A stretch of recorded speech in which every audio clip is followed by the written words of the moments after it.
So papakita ko lang po sa inyo mga ka-farmers yung aking combinations na insecticide tsaka fungicide at tsaka nagmix na rin po ako ng sticker. So mixing po yun ng pamatay, trips at tsaka whitefly. At tsaka kanina lang ako nag-spray dito mga farmers at gumanda rin yung panahon at sumikat po yung araw. Ayan o. So buti na lang at minsan lang umulan, so hindi naman siya masyadong kalakasan yung ulan mga farmers, no. At medyo wala rin namang malakas na hangin, kasi kung masyadong malakas po yung hangin mga ka-farmers at nalalagas po yung mga bulaklak ng ating talong sa hampas po ng hangin. So ito po mga ka-farmers yung sinasabi kong combination sa aking pag-spray. So ito po yung sinasabi kong trip shield na pang trips. So ito po ay isang sachet po kada knapsack sprayer.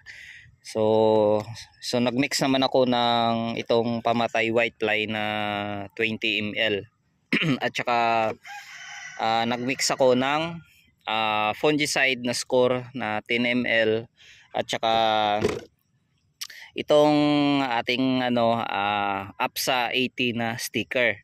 So kapag umaga pa tayo nag-spray mga farmers at basa po ng hamog yung ating talong at laging naulan, so kailangan po tayo mag-add ng sticker. So yung gamit kong APSA na yan ay yung timpla niya nasa 5 ml lang naman siya mga ka-farmers, no.